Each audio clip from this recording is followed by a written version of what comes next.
Kaum muslimin dan muslimat yang dimuliakan oleh Allah Subhanahu wa taala. Ini berat.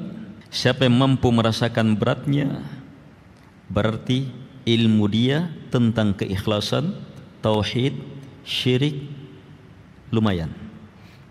Tapi siapa yang tidak mampu melihat beratnya, apalagi sampai mengenteng-entengkannya, itu tanda kebodohan yang sangat nampak. Itu tanda kebodohan.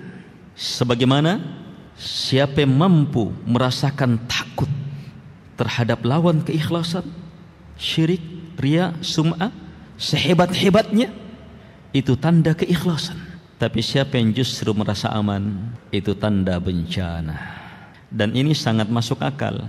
Saat seseorang memiliki sesuatu yang sangat berharga, sangat bernilai, semakin berharga, semakin bernilai, pasti semakin takut terhadap perkara yang bisa menodai sesuatu yang bernilai ini. Sekecil apapun yang bisa menodai itu. Saya kasih contoh. Ada yang datang ke masjid dengan memakai mobil seharga 5 juta. Masih bisa jalan, alhamdulillah. Hanya sesekali didorong. Jangan tanyakan bodinya. Iya, antik. Tidak tahu berapa benjolannya. Tapi ada yang datang dengan mobil seharga 4 miliar. Perumpamaan. Yang pertama, menikmati yang dia miliki sesuai dengan kadarnya.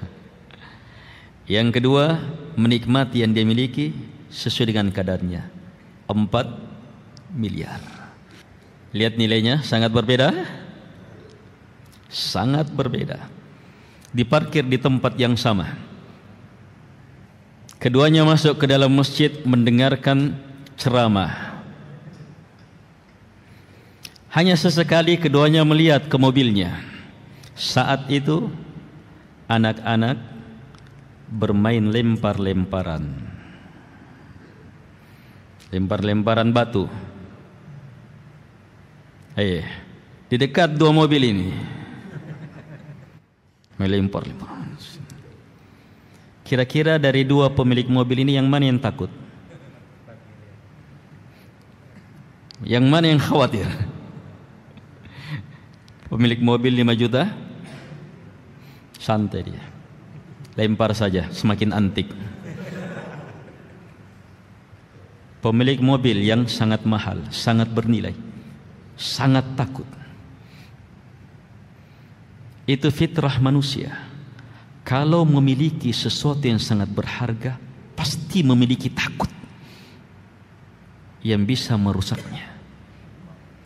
Kalau kita memiliki keikhlasan yang bernilai, pasti memiliki takut yang sangat terhadap syirik, riya, sum'ah, dan semisal itu. Pasti ini. Lihat diri kita masing-masing. Di mana kita dalam keikhlasan ini yang merupakan kalimat tak ada perselisihan di dalamnya. Itulah hakikat diri kita. Itulah hakikat agama kita. Saya dan jamaah sangat rendah dalam perkara ini. Saat hamba menyadari perkara ini, harusnya lahir taubat, lahir upaya perbaikan. Keikhlasan jamaah perkara berat, perkara besar. Coba cermati hukum pembahasan riya ini. Ikhlas, lawannya syirik akbar, menyerahkan ibadah kepada selain Allah dan beragam syirik. Lawannya lain, riya. Lihat hukum riya. 1. Setiap amalannya dia inginkan pujian manusia. Riya yang seperti ini hukumnya pelakunya kafir, keluar dari agama, bukan syirik asghar lagi. Ini Ibnu Qayyim sebutkan, riya ghalidhah, riya tebal. Setiap amalannya pujian manusia yang dia inginkan. Ini bukan syirik asgar lagi. Dia sampai ke dalam derajat syirik akbar. Sebab yang kecil kalau menyatu akan jadi besar. Jenis yang kedua, hukum kedua riya. Untuk satu jenis amalan. Satu jenis amalan. Terkhusus amalan yang besar manfaatnya, banyak manfaatnya kepada orang. Solat bisa riya, tetapi bersedekah riaknya lebih besar. Ada yang merasakan manfaat. Taib. Yang kedua, kalau keinginan untuk dipuji ada dalam satu amalan kita, maka amalan itu batal tanpa membatalkan amalan yang lainnya.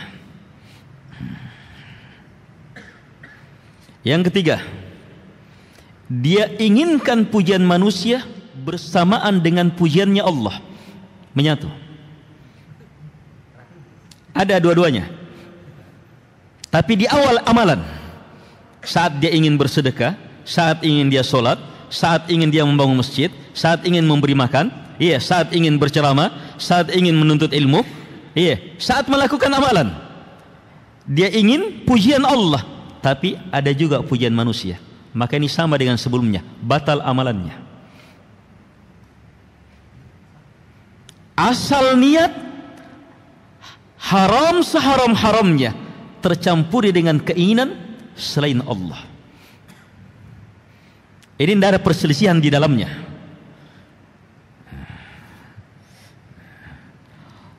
Hukum selanjutnya, asalnya hanya kepada Allah, pujiannya Allah, tetapi di tengah jalan amalan itu tercampuri dengan keinginan untuk dipuji oleh manusia. Gimana selanjutnya? Hukumnya satu, kalau dia lawan, dia tidak terima, dia lawan. Sebentar saya beritahu sedikit ilmu dalam melawan itu. Dia lawan sampai selesai amalan, alhamdulillah. Maka ini pahala ibadahnya benar, sahih, berpahala, ditambah dengan pahala jihad menghadapi itu. Dan setiap kita pasti akan diperhadapkan dengan bisikan-bisikan untuk riya. Yang kedua, kondisi yang kedua, dia lawan tetapi kalah dia. Akhirnya di tengah amalan ada keinginan untuk dipuji. Maka hukumnya ada dua. Kalau amalan pertama dengan amalan kedua bersambung, seperti sholat, rakaat pertama dan rakaat kedua ikhlas hanya kepada Allah, rakaat ketiga masuk di sampingnya kepala dinas dia. Kebetulan dia lagi ada, dan dia sangat tahu betul kepala dinas, sangat suka sekali kalau orang rajin sholat. Dan saat itu kebetulan dia mendahului kepala dinas. Ada keinginan untuk dipuji. Semoga kepala dinas melihat saya dan seterusnya. Dan dia ingin dipuji. Sekarang gimana hukum sholatnya? Hukum sholatnya sah, tetapi dia berdosa. Sah sholatnya tetapi berdosa. Sah sebab apa? Asalnya, ini sekarang, asalnya adalah hanya kepada Allah karena Allah, tetapi tetap berdosa sebab tercampuri. Ada keinginan mengharapkan pujian selain Allah. Kalau di asal gugur semua amalan. Kalau di tengah dosa. Tapi ingat, dosa-dosa yang berhubungan dengan syirik sangat mengerikan. Bisa? Kondisi yang lain, kalau amalannya terpisah, seperti sedekah bulan pertama, alhamdulillah ikhlas. Bulan kedua, alhamdulillah ikhlas. Demikian seterusnya. Tapi bulan ketiga dan keempat riya. Maka di sini apa?